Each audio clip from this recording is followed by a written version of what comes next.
Okay, so we're going to study about the Jewish festivals.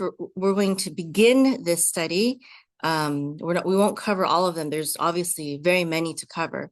But today we'll also specifically talk about an overview of them, and then talk about also the second day Yom Tov that we celebrate in the diaspora.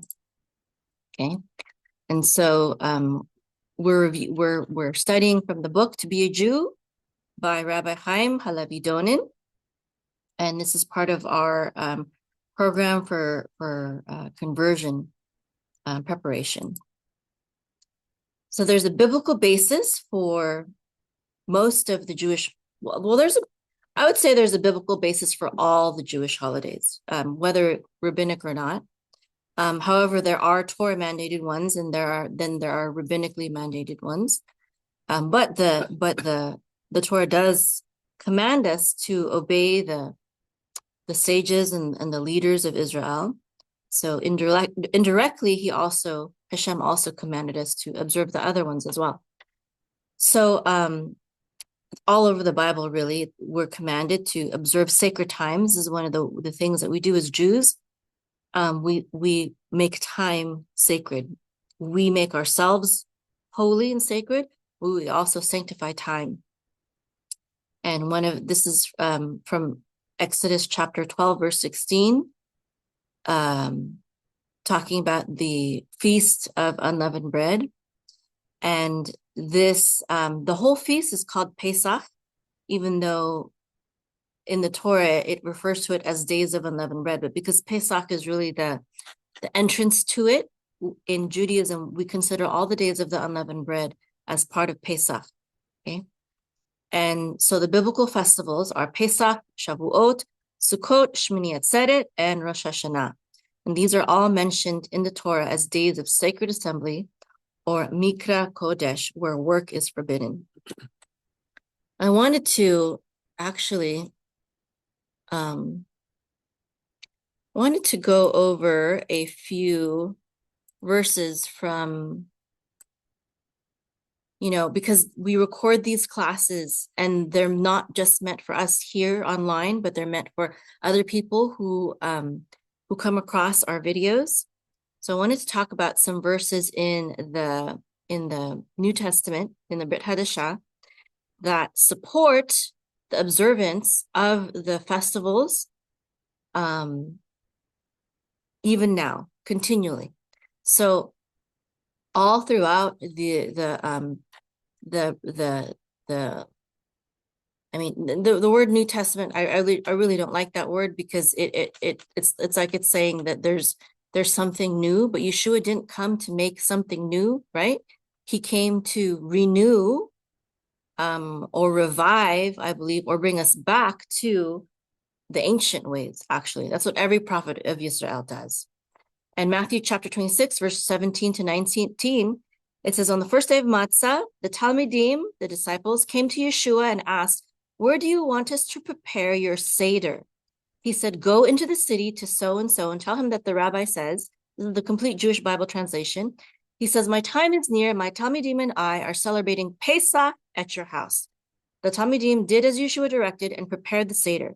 So I suppose in the Christian world or in the Messianic world, there is debate as to whether or not Yeshua, his Last Supper, was at the Passover. This very clearly says in Matthew that it was the Pesach. We're going to celebrate the Pesach at your house. I know there's confusion because the Gospel of John gives a different timing, but the Synoptic Gospels, which are the more literal ones, Matthew, Mark, and Luke, they all have Yeshua celebrating his last meal, his Last Supper, as a Seder meal, okay? Also, it says it in Luke chapter 22, verse 7 to 8, then came the day of Matzah, on which the Passover lamb had to be killed, and Yeshua sent Kepha and Yochanan, instructing them, go and prepare our Seder so that we can eat. Now, John also talks about Pesach, and it's a little bit different because instead of them sacrificing the sacrificial lamb at the time when all of Israel did. Instead, Yeshua was sacrificed. And if that is the case, then it would have him eating the Pesach one day early. And so some people say, oh, it wasn't the Pesach that he ate, it was something else. It was the fast of the firstborn, or there's different explanations. But I don't believe that. I believe that John Yochanan is midrashic. Or another explanation is that there were two calendars being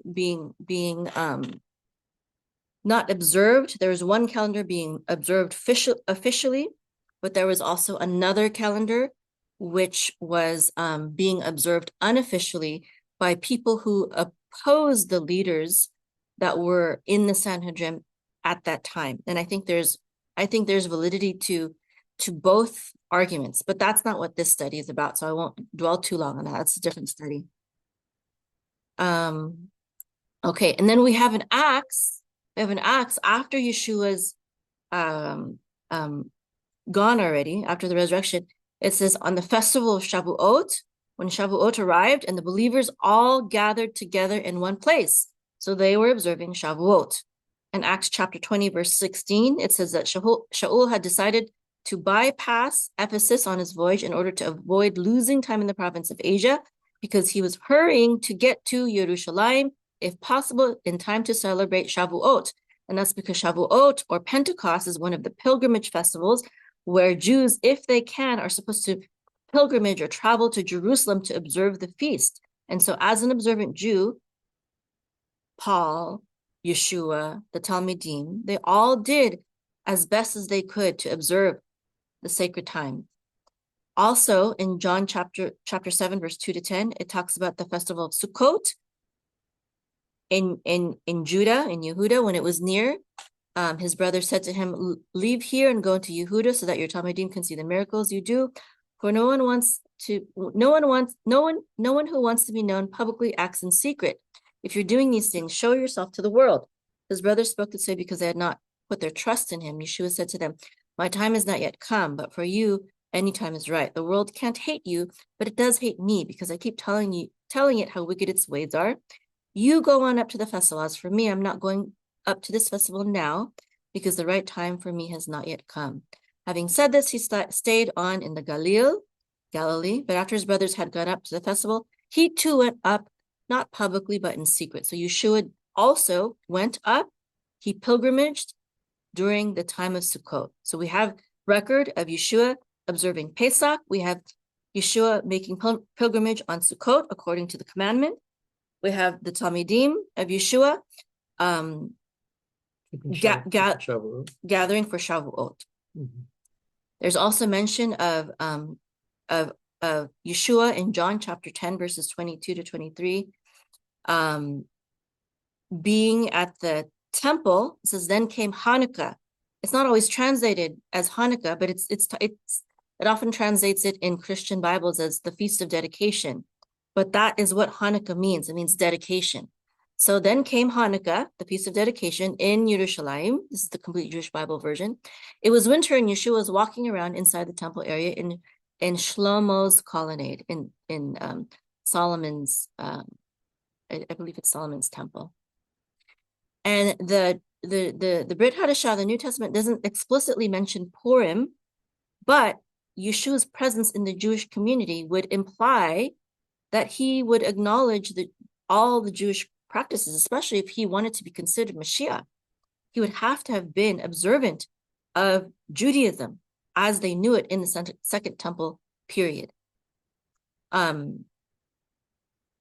don't know why there's a lot of like Hebrew rooters that are influenced by, they think they're influenced by Karaites, but they're not really, because Karaites observe Purim as well.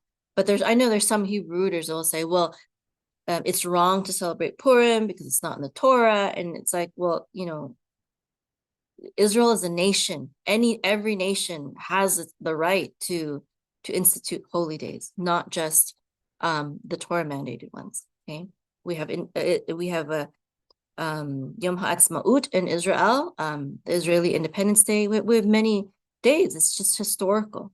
right?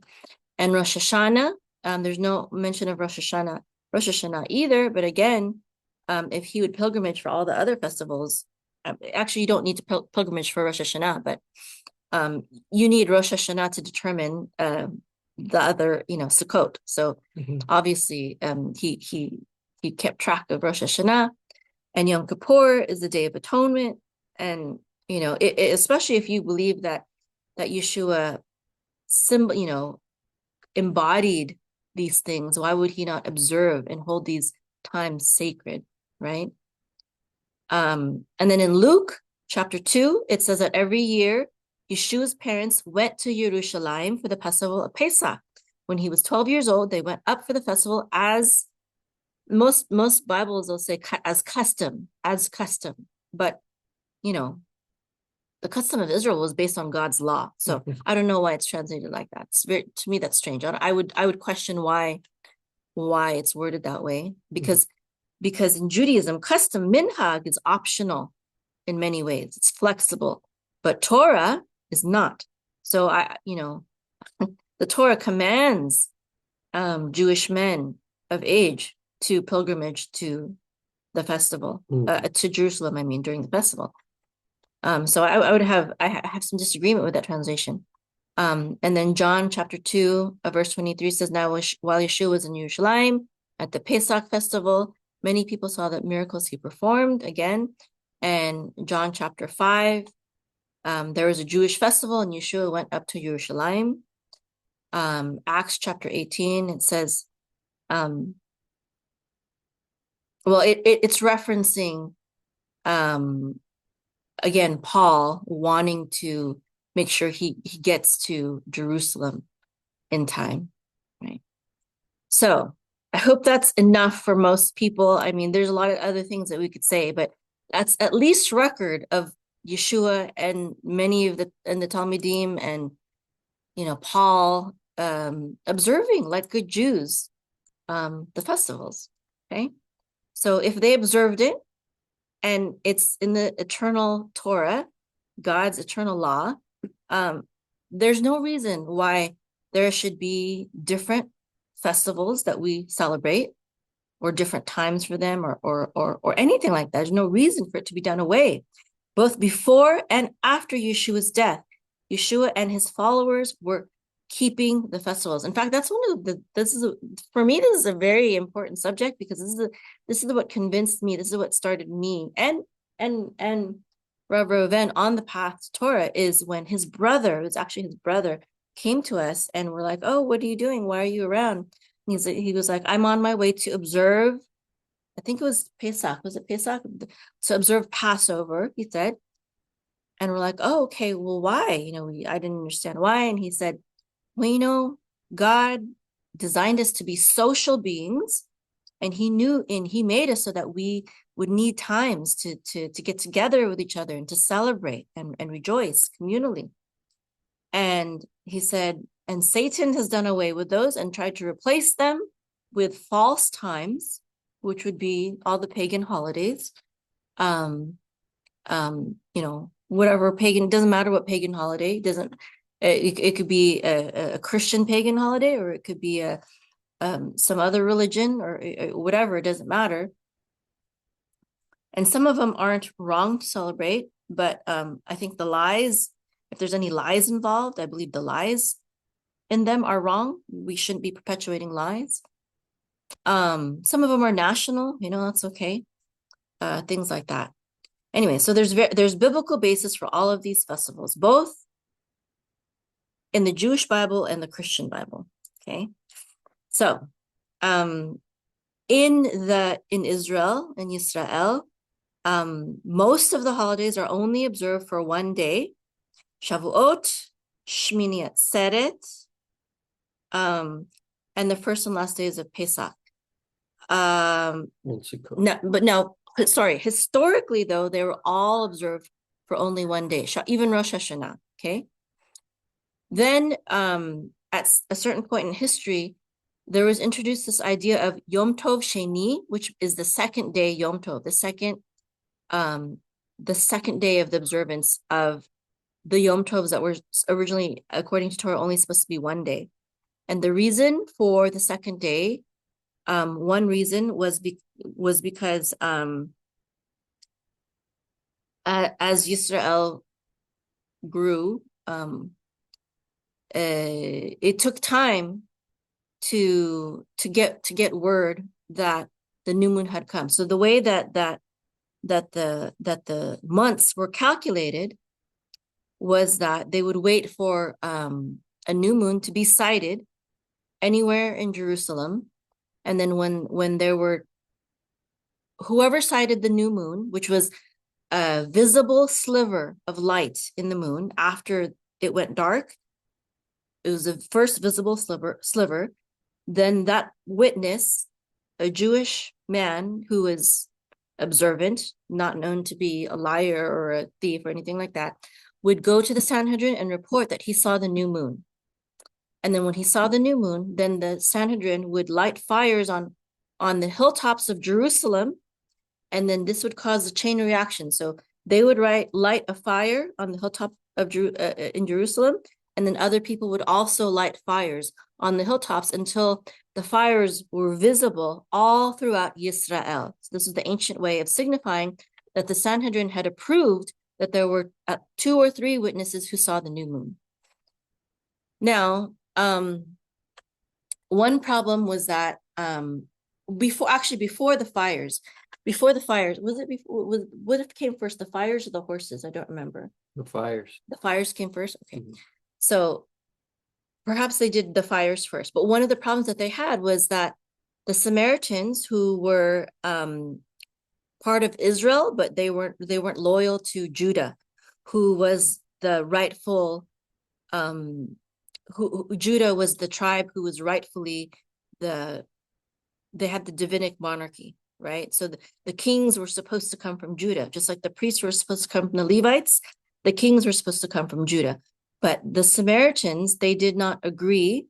They were part of the northern kingdom that rebelled against Judah. And so they had their own calendar and their own place of worship. They still worshipped Hashem, they still worshiped Yud He Vav He, but they didn't want to worship him according to Judah, and that's the same issue we have today with Christianity, right? Christianity wants to worship the God of the Bible. Christianity wants to worship the God of Abraham, Isaac, and Jacob, but they don't want to do it according to Judah, who is the rightful king of Israel, the Jewish people, or the rightful rulers. The scepter shall not depart from Judah, the Torah says, right? And then they also don't want to do it according to Torah, right? And so it's this very similar, and it's very interesting that also Christianity, they identify as Israel, right? Christianity identifies as Israel, and they don't want to. There's always debates, especially with what we're doing at Benei Avraham.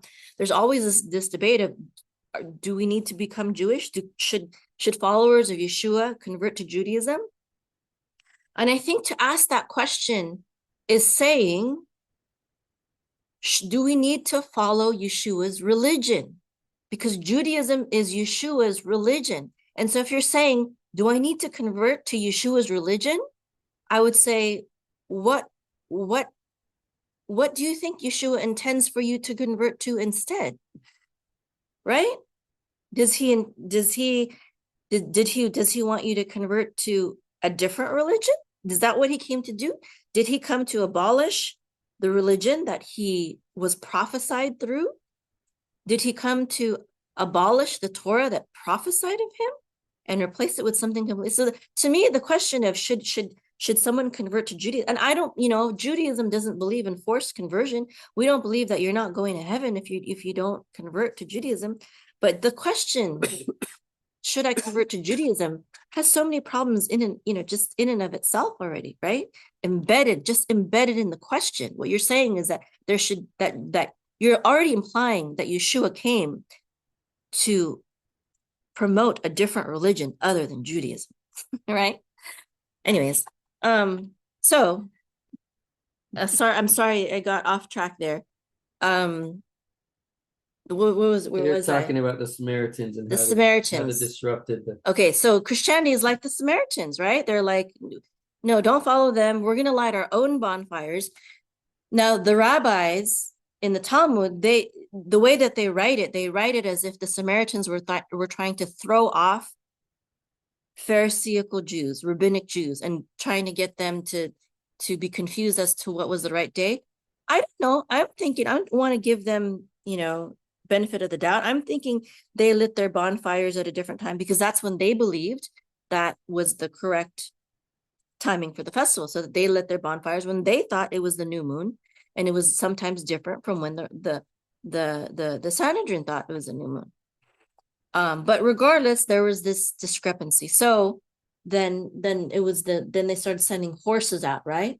Messengers. They would start. So instead of just lighting the bonfires, they would start sending out messengers by horse to give word throughout Israel from Jerusalem that the new moon had been declared in Jerusalem.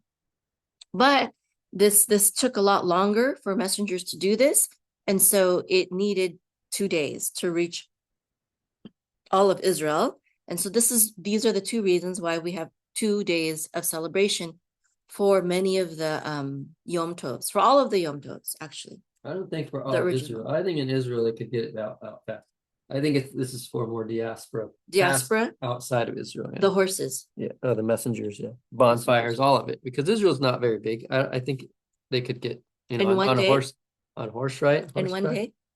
Yeah, I think so. I don't know. But this was why, whether it was for all of Israel only, or if it was also for the diaspora, the reason, maybe both. Okay, now, during Second Temple times, however, now how does everyone already know this history, or is this new to anyone?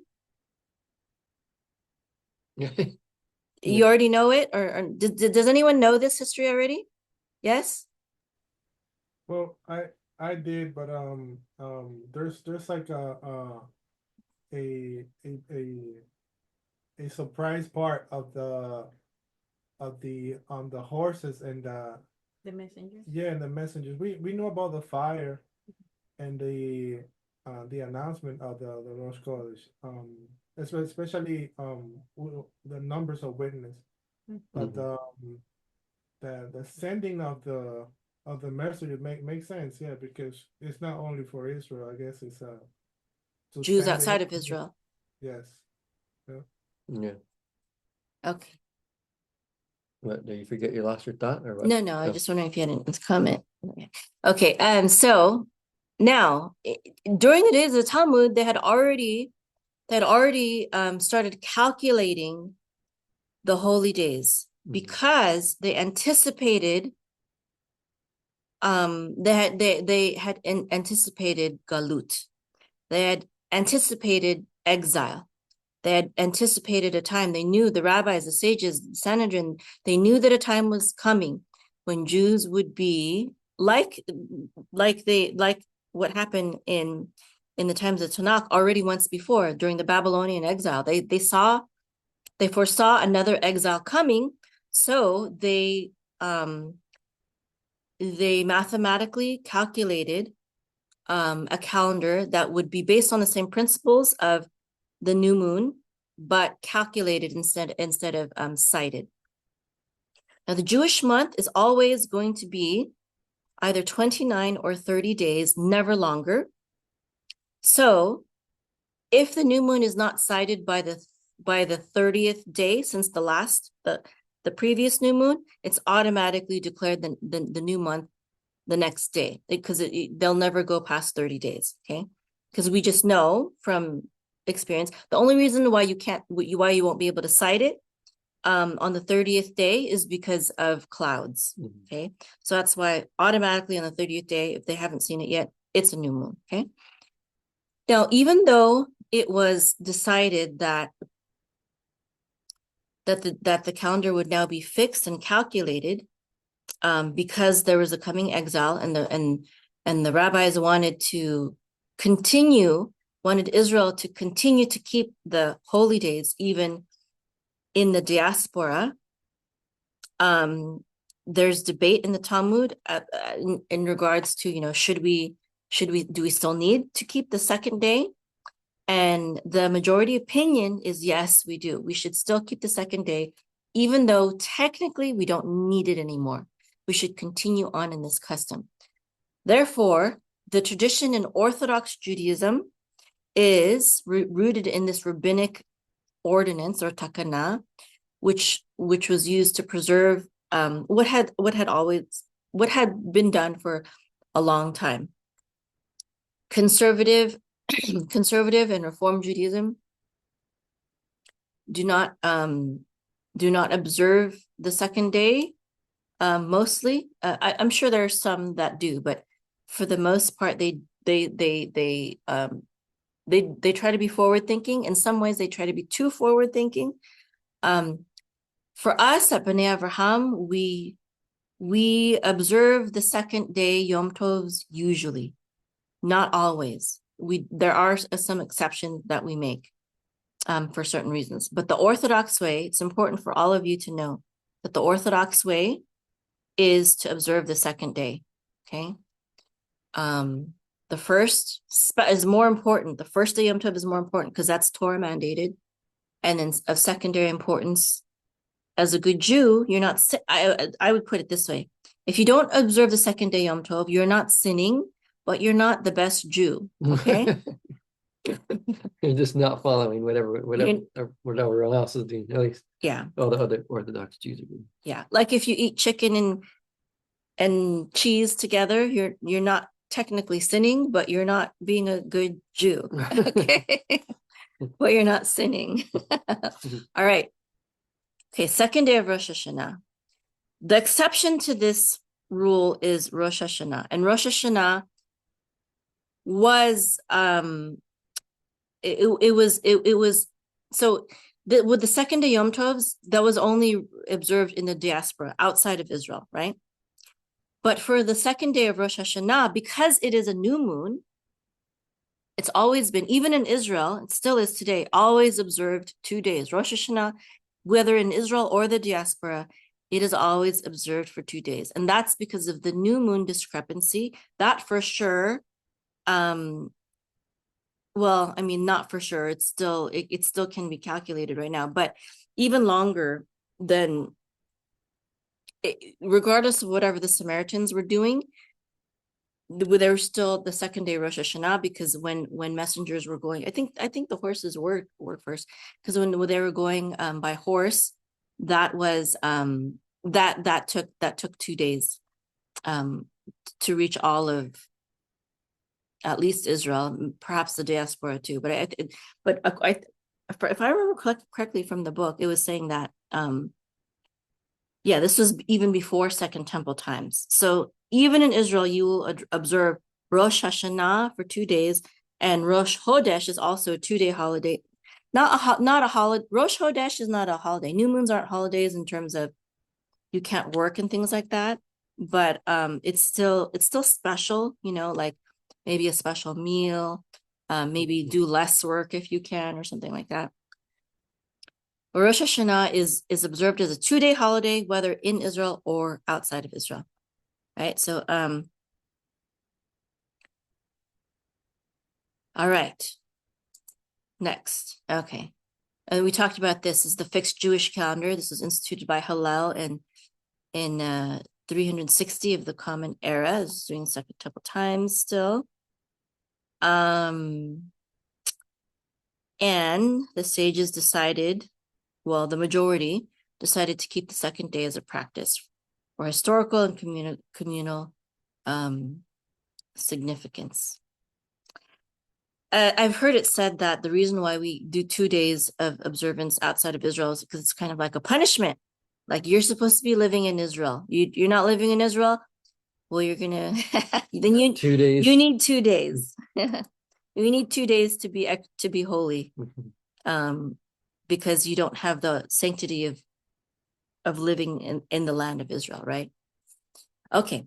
So before all the Yom Tovs, so Yom Tovs are the holidays that are commanded in the Torah where we're not supposed to work. We call those days Yom Tov. Yom Tov means good day, but that's how we call those days. We call them Yom Tovs, okay? And whenever there's a Yom Tov, we light the candles just like we do for Shabbat. And we say special blessings. We thank God for the festivals. We say the Shechianu for giving us life up to that time. And we also do Havdalah after Yom Tov, after the second day Yom Tov, into a non-Yom Tov. Okay, so that would mean after the first or second day, after the second day of unleavened bread, because the Yom Tov is 2 days, right? Or after the eighth day of after the 8th day of unleavened bread. That's the second day of Yom Tov. We would do Havdalah, right? And then before and after Yom Kippur, and then before and after the first and second days of Sukkot, and before the 7th and 8th days of Sukkot, Shmini Atzeret, right? Mhm. And Simchat Torah, and Shavuot also. So you wouldn't do it you wouldn't light candles for every day of the Feast of Unleavened Bread, only the first 2 days and the last 2 days, right? Those are the Yom Tovs. Those are holy, no work is supposed to be done except for cooking and carrying. You can cook and carry on Shabbat. Not on Shabbat. Excuse me. You can't cook and carry. You cannot cook and carry on Shabbat, but you can cook and carry on Yom Tovs. And fires are also permitted on Yom Tovs, but you're supposed to, rabbinically, you're not supposed to kindle a new fire on Yom Tov. You're supposed to light a like a yahrzeit candle. You can buy a yahrzeit candle that will burn for 24 hours or more. Like I think we have a candle we buy candles that they'll burn for 7 days or something. Yeah, 7-9 days sometimes. Yeah, and so you're supposed to light this candle before the Yom Tov, and then when you want to start a fire on your stove or something during Yom Tov, you light a match from the candle, from the outside candle, and then you transfer the fire to your stove, because you're not supposed to, rabbinically, you're not supposed to light a new fire on Yom Tov, even though you can cook. For us, a lot of times what we do is we'll just use electric things to do it, so that we don't have to do that. If we forgot to light the Yom Tov candles. And there's also special rules, like if you're going from Yom Tov to Shabbat, or from Shabbat to Yom Tov. I don't want to cover all of those right now, but also there's a practice called Erev Tov Sheini, because if a festival falls on a Friday, let's say Shavuot is on a Friday, right? And so you're allowed to cook on Shavuot, but so this is also the rabbinic understanding. If it's Shavuot on Friday, you're supposed to cook and eat that food only for Shavuot on that day. You're not supposed to cook for Shabbat on Friday, on the Yom Tov, unless you do this ceremony called Erev Tov Sheini, which allows you to cook for Shabbat on Yom Tov. So I guess ideally what you're supposed to do is you're supposed to cook for Shabbat, I guess, on Thursday. Okay. And then on Friday, you cook for the Yom Tov, and then but that's very difficult sometimes, especially back in the old days when there's no refrigeration and things like that. Mm-hmm. So there's a special ceremony to do Erev Tov Sheini. And you can read about it. It involves taking some food and saying this blessing right here. Well, another like way around it is if you're cooking for Shabbat, and say you're cooking for Shabbat and for that Yom Tov on the same day, and you didn't do the Erev Tov Sheini, but or you forgot or something, you could just eat some of that food that you're preparing for Shabbat. It's supposed to be for Shabbat, but if you eat it on Yom Tov, then you're eating it on Yom Tov. So it's Yom Tov food that just carries over into Shabbat. Essentially. So. Which means that the Shabbat food is really just leftovers from Yom Tov, Yeah. and then it's okay. I know it's legalistic. Yeah, This is Judaism. Yeah. Okay? Tricks you learn. I like it. Okay. Next, Rosh Hashanah and Yom Kippur. Rosh Hashanah falls on, we talked about this already too, on Tishrei 1 and 2. It's always a 2-day holiday because it falls on a new moon. Okay. Whether in Israel or outside. And Yom Kippur, even though Yom Kippur is a Yom Tov, it's the one holiday where it's never doubled. We don't have Yom Kippur 2 days because fasting for 2 days might kill certain people. Probably me. Okay. Okay, and then we have, of course, Pesach. So it's very interesting in the Zohar, which is probably it's a major Kabbalistic work, right? It talks about how the festivals are a spiritual journey. They're not just a historical journey that the Israelites took, but that the festivals are a spiritual journey that our souls take as we journey closer towards Hashem. And Pesach, the significance of Pesach is that it is the season. It's a season of our freedom, literally, because of we were freed from Egypt. But just like in the Brit Hadashah, the Zohar talks about how this is our freedom. Christians talk about Pesach being symbolizing freedom from sin, and the Zohar says something very similar, where it's like Pesach is freedom from the material world, from the secular world, and the constraints, because Egypt in Hebrew, it means Mitzrayim. Mitzrayim means straits or constraints, right? And some historians say that's because Egypt was between the two rivers of the Nile, but then the Kabbalists say, well, this is more. This is symbolic of being constrained by fleshly things in this world, secular, material things in this world. And so Pesach is not just about historical freedom, but it's about freedom of our soul from attachment to worldly things. Okay. Then here I have the Sukkot there. I won't talk everything, but Sukkot is like in the Zohar, it's like a wedding festival, which didn't Yeshua kind of speak about it that way? Or no, not necessarily, but it's kind of like a wedding festival between between us and Hashem. Well, no, not exactly, actually. So the Zohar, it's kind of like this. It's kind of like in the Zohar, in Kabbalah, there's a love story between Hashem and the Shekhinah. It's very interesting because the Shekhinah, or the dwelling presence of God, it's feminine, right? And then there's the Father. And we're not trying to say this is all metaphor. It doesn't mean that, Kabbalists believe there's two persons of the Godhead or anything like that, okay? This is only metaphor for us, okay? And the Shekhinah is the part of God's presence that dwells here on earth. It's supposed to dwell here on earth with us. And then, metaphorically speaking, not literally or anything idolatrous like that, but that the Father, the Yod He Vav He, is in the heavenly realm, but the Shekhinah is here.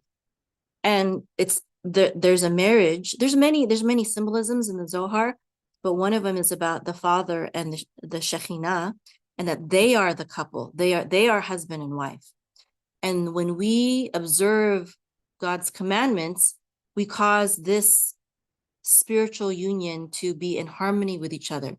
And so it's like a husband and a wife having good relations with each other. And then blessing comes down from the Father to the Shekhinah, which dwells with us here. And then when we do not observe God's commandments, it's as if the husband, which is the Father, and the Shekhinah, which is the wife, it's as if they're not in good terms. It's like the husband and wife are arguing with each other. They're not on good terms with each other. And that's when we do not experience blessing here on earth.